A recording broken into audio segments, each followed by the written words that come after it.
Hey, Nike, what's up? It's Ian. How you doing? I'm well, my brother. I'm well. What are we Great. talking about today? You know what? It is 2025, and 60 years ago, there was a report done by Daniel Patrick Moynihan that a lot of people don't seem to know about, but was probably one of the most prescient reports ever created. So we're going to talk about the Moynihan Report today. You know? Fantastic. Yeah. So Fantastic. do you know? Can you shed a few bullets on what this was? Absolutely. Well, the gentleman who authored it was a PhD from Tufts. He was working in the Department of Labor. And cheers to him. He looked at a situation in America and specifically black families and said, I really want to understand what's going on here, Mm, whether we have a problem. He was specifically looking at two-family households and marriage rates among black people. His report, which was only for internal use and specifically for the policy making community, was leaked by mm. the media and sensationalized. But the core of the report said, we have a problem. And that problem is the structure of the black family is in decline as measured by two-family households and marriage rate. Two parent households. Two-parent households, thank Yes, you, yes, and marriage rates. And we yes. need to do something about it. Yeah, and what's right? So this was 1965, and this was coming after actually a series of victories in the civil rights movement, right? Because you had the Civil Rights Act of 1964, Yes. which sought to end legal discrimination. You'd had the Brown versus Board of Education decision in 54, right? Which the whole separate but equal. But we can talk about that case separately. But that did open up more avenues for equal access to education. There was Yes. the Manpower Act, I think of 62, which dealt, I think, with job discrimination. There was the Poverty Act, another 64, which also was seeking to, address poverty. So there were a number of victories, but Moynihan said, that's all good, necessary, but not sufficient. And he said, we won't address the issues within the Black community unless we tackle this issue of family structure. And before we go too far, because 60 years ago may seem that long ago, but it's really not.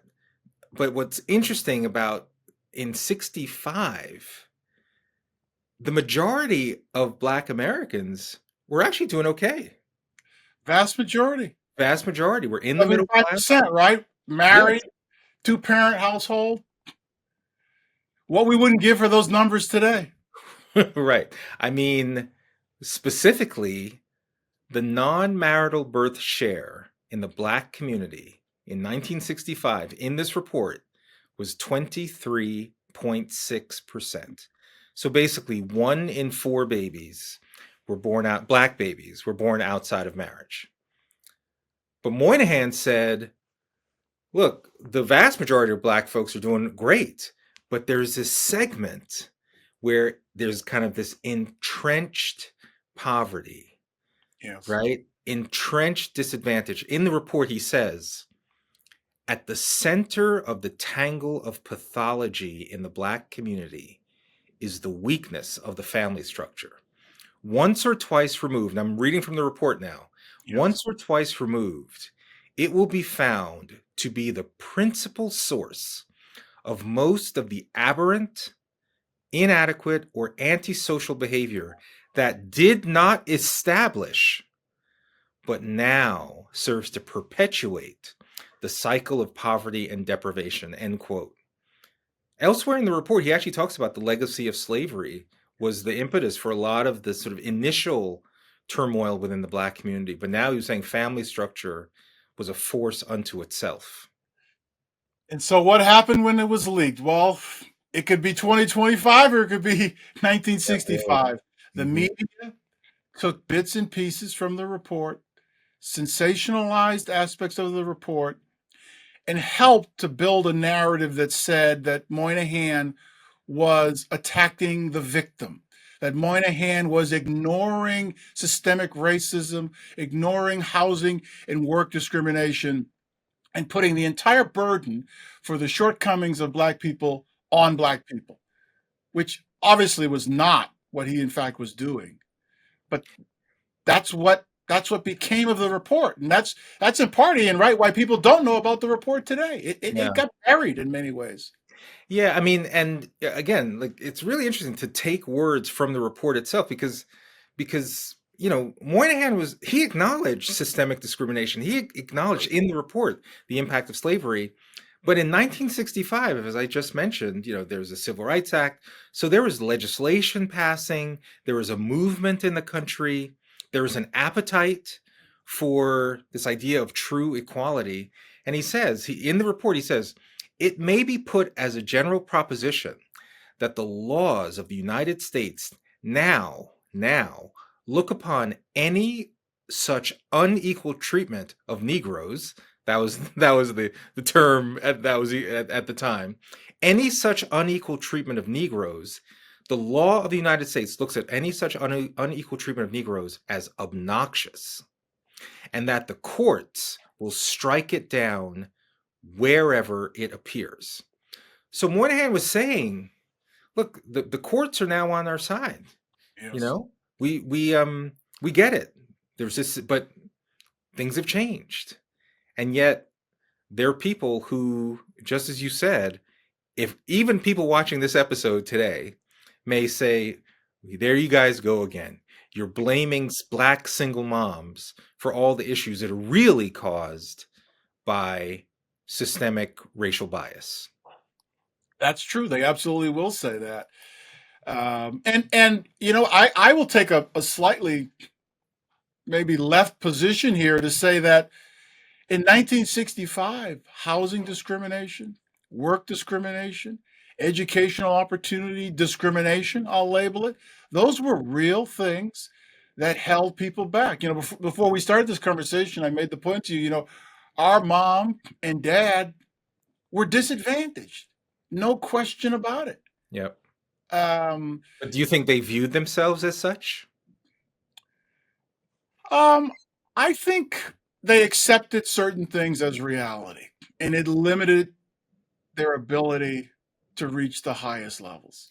Well, so that's interesting. I wonder, because I would say, my parents, they came to the United States from Jamaica, West Indies in 1968, right?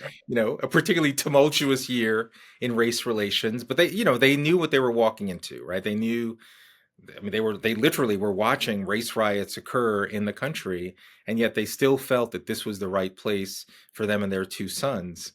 And just to use your term, I think they accepted certain realities too. I think they accepted that, okay, this country might be getting better, but it is still where it is, and it's got a certain history. We accept that. But they also accepted that with the right ingredients, we could, and their children, most importantly, Yes. could succeed at the highest level. So I wonder if it's when you accept the quote unquote reality, do you accept that and internalize this idea that these forces are too big for me to control? Or I accept a flawed nation, but I also accept that with this mix of my own, effort and institutions like school and church and work and family, that I can actually get ahead, you know? Agreed. Yeah, I mean, look, my dad was an entrepreneur. And to be an entrepreneur, you have to believe. You have to believe in yourself. You have to believe in America. You have to believe in opportunity. So certainly a part of him felt that anything was possible. I think, as I reflect back, I think when things happened, say if you were pulled over by the police or you weren't able to get a home loan and it was sort of obvious why, those sorts of things were sort of ugly reminders. Yeah. And I think they lingered for a while with him. I'm guessing because obviously I was a child, but none of that negates the points that were made in the report that were largely ignored. in preparation for our conversation, I went and looked at, Moynihan's position on the welfare system, on AFDC. He was absolutely against it, and he said at the time it will break up families and it will be destructive to two-parent households. Right. I mean, a He lot was of people don't. absolutely right. Yeah, I mean, a lot of people don't remember that Moynihan himself, Irish background, tough. And so the issues he was writing about weren't just like pulled out of thin air. It's based on issues that he saw in the Irish community. And in fact, again, from the report, he says, quote, a community that allows a large number of young men to grow up in broken families, dominated by women, never acquiring any stable relationship to male authority, that community asks for and gets chaos. And in many Brilliant. subsequent interviews, he said that line was as much about his observations of the black community Sure. as it was of white working class Irish communities. 100%. You know? And that's a powerful statement. That is incredible. And to think he was a public servant and actually wrote this report while serving in the Department of Labor is really quite incredible. Yeah. I mean, and fast forward to today, I mean, we've been hiding the ball, but, 23.6% was the non-marital birth share. So basically, one in four babies, black babies, were born outside of marriage in 1965. Well, let me play the average American. Did it double, Ian? Maybe it doubled over the time. Less than double. Let's say it went up. It went up 30%, maybe. It's now 70%. 70%. 7 out of 10 of all black babies. And it's been that way for consistently now. I mean, at the 70% level, Yes. I think almost a decade. And you know what's really interesting about that number? There's actually no connective tissue between 1 year and the next, Hmm. right? The fact that 7 out of 10 black babies in all of America are born outside of marriage in 2022 has nothing to do That's right. with 2023, right? Doesn't And it? yet the number remains the same. Yes. So what does that say? And again, it's always important to say the non-marital birth share in the white community is now about 30%, right? So it's higher. The That went percent, up 10x. yeah, 10x. Oh yeah, because in 1965 it was 4 or 5%, Right. right? And so the crisis levels that Moynihan was talking about in the black community in 65, the white community in the United States today, it's higher. So it's what I call the equal opportunity tsunami, right? Um, but yeah, can you imagine if the same rate of marriage that was the crisis in 65 were actually, if it were actually that level today? I tell you, I would love for a labor economist to actually run the numbers on that. What would be the chain level differences in crime, education, wealth, even mental health? I mean, all of it. What would it Domestic violence. be? Right. You know, Domestic. I didn't even know there's something called NBC Black. But NBC Black put out some data which says black women have, as compared, or something like 6 times as susceptible to domestic violence as their white counterparts, right? And they don't say why, but that's data, right? Well, it turns out significant percent, 80, 90% of black women are involved in some kind of intimate partner violence, as oftentimes due to their black boyfriends or black men in some other way. Of course. That number would be dramatically lower if the non-marital birth rate had even stayed at the crisis levels that Moynihan wrote about 60 years ago, right? 100%. I saw some data a couple of years ago that I may have even referenced on a prior show that something like 75 to 80% of women that are in the adult entertainment business were sexually abused. And I've got to think there's a correlation also to sexual abuse Mm. by a friend, a neighbor, Yep. an uncle, when the father is not present. Yep. This is why, these are prickly issues because, when the two of us talk about these issues, and we obviously care about children in the Black community, we care about children in the white community, care about children in the Asian community, we just care about kids, right? We want All a better lives future, matter. right? Exactly. We want all kids to flourish. And so the things that we're talking about right now, the importance of family structure, that's a universal thing. It's a universal thing. It just so happens that the concentration of kids being born into not two-parent households is dominated in the Black community. The American Community Survey, this analysis was done, and it shows that among Asian kids in the United States, 82% live in a household with both married parents. 82%. White, I think What a beautiful thing. it's 62% in the white community, but in the Black community, it's 23%, right? And that's not, and by raising this, we're not raising it to demonize Black families. We're saying, how can we possibly ignore Right. that data and say, well, any disparity that we see, that must be due to structural bias, or racism. Like, I don't think either one of us is saying that racism has disappeared off of the face of the planet. Never will. Never will, right? And by the way, racism goes in lots of different directions by lots of different people, right? I know some That's pretty right. racist Black people too, but but the point is, it exists. The question is, are there any other forces that can put a young person in a position to overcome those hurdles? Well, I think appropriate for me to ask you, Ian, as the founder of a number of educational institutions, how do you deal with this in your teaching of young Yeah. people? It's actually multi-layered because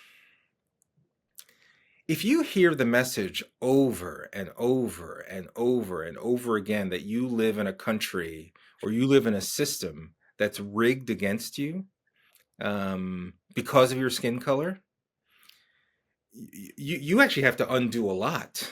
Yes. You have there are multiple layers you have to unravel for that kid to make them believe that their life could actually be their own, you know? So for like, and I know this might sound hokey, but at Vertex Partnership Academies, our school in the Bronx, our high school in the Bronx, Yes.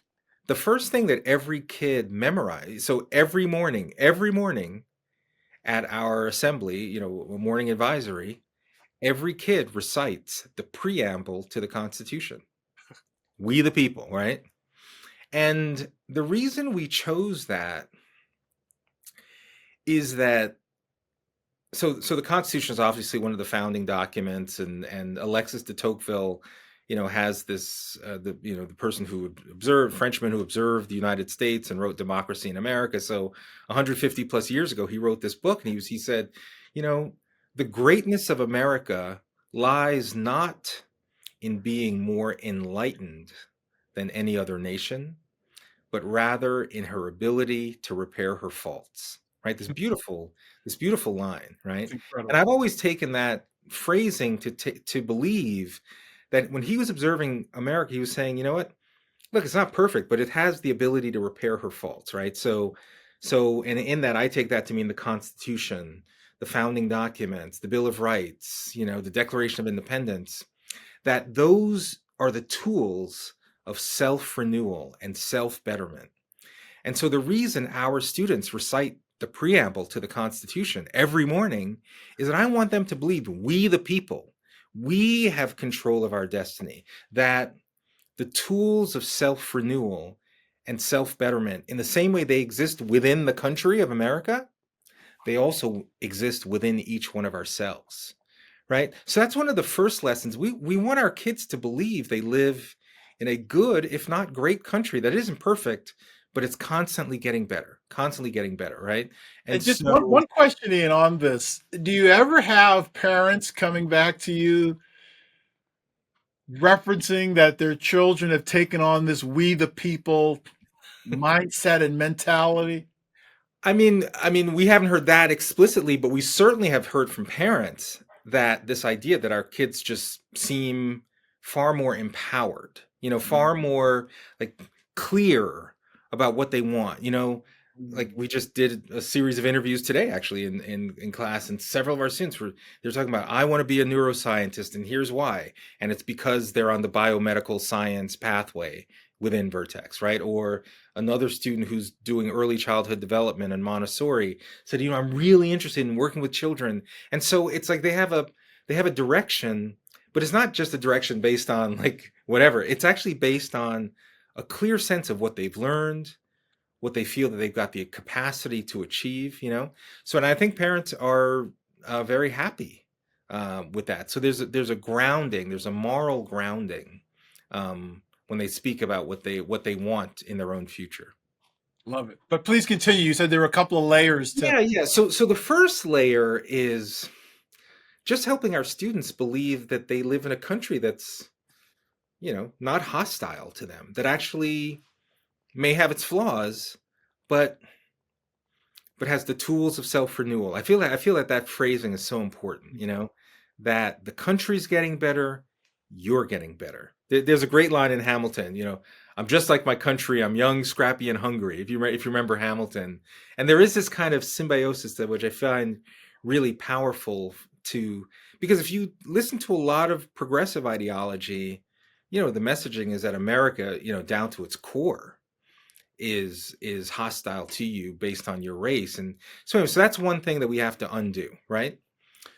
And then the other thing, we have to have the courage to have some of these prickly conversations, particularly around family structure. And so we have a class called Pathways to Power. And in Pathways, it's all about life decision making, right? The life deciding decade of age 14 to 24. Because the decisions that a young person makes in that period of time about their education, their work, their religious faith, relationship, sex, like the quality of the decisions you make during that period of time has a huge impact over the quality of the rest of your life. Yes. So Pathways to Power is all about, you're going to be given information in this class that's going to help you understand what are the likely rewards or consequences associated with different series of life decisions. And so one of the things we teach is something called the success sequence, right? So if a young person finishes their high school degree, then gets a full-time job of any kind, just so they learn the dignity and discipline of work. And then if they have children, if they got married first, education, work, marriage, then children, 97% of kids who follow that series of decisions avoid poverty. And Incredible. the vast majority enter the middle class or beyond. To me, that's information young people need to know. So we teach that in our school. And so that's part of it. That's part of, so it's not like racism is dead and you can just pull yourself up by the bootstraps and you can just make it on your own. It's like, no, there's opportunity. But if you do these things, if you grab these institutions of education, family, work, and I would say faith, your likelihood of success is pretty high. And does that mean you won't face discrimination around race or anything? No, it doesn't mean that at all. But it means you are likely far better prepared to succeed on your terms. Yeah, it's a beautiful thing to empower young people with, and it's at the core of what America is. It's really, it's not like you're having to recreate something. Right. I mean, that's the thing. We have this wisdom. Right. And so, but here's how these things play out, though, in the real world. So, a few weeks ago, the National Assessment for Educational Progress, which is often referred to as the nation's report card, right? So, Yes. Every 2 years, it comes out.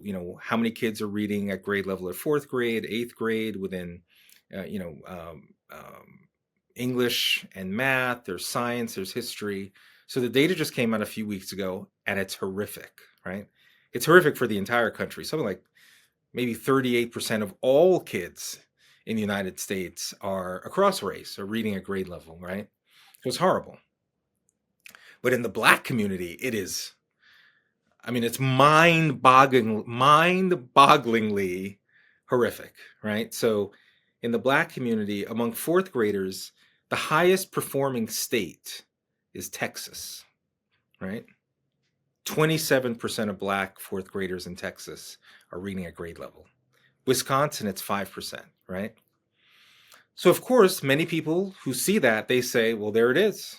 That's the proof of this systemic racist country, ignoring all other factors, right? Because the NAEP only reports data out by race, class, gender. But you know what they don't measure, that what they don't report, even though they collect it, is family structure.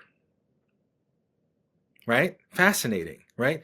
And I'm really pushing that if we were to make family structure, you compare kids being raised in married two-parent households versus other family arrangements, I think we'd see pretty quickly that the most critical factor, the factor that has the most prominent impact, more than race, more than class, more because there are a lot of Black kids being raised in married two-parent households that are doing just great.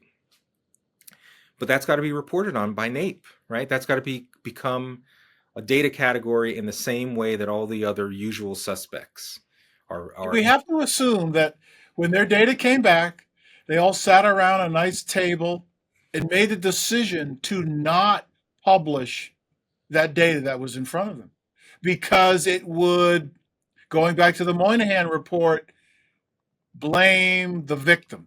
Correct. Well, they would take it that way. They would say, well, you're just demonizing single mothers. Like, no, we're just admitting what is, by the way, intuitively obvious, but because we don't have the data to support it, Yeah. that void can be filled by other theories of causality. I mean, Ibram Kendi, the so-called anti-racist, when he sees when he said it, when I see racial disparities, I see racism. End of story. Full stop. And that is the cancer that stops all of us from making progress on so many issues that we all care about. 100%. And it's a little bit disappointing that in 1965 and in 2025, victim shaming, media bias, irrational thought, fear of data and information, it's unchanged. Right. We still have the same weaknesses and failures, which contribute directly to not delivering solutions to our young people in particular. Yeah. And I think Moynihan has proved out to be right. The Yes. segment of the community that he was saying was okay, the component of the Black community, married to parent households, today, that same community is doing quite well. Quite well. The poverty rate in married Black households has been in the single digits for decades, right? But unfortunately, the demographic map has flipped. Right. It used to be in 65, 75-25, kids born in married two-parent household, Black kids, versus 23.6%. It's now flipped.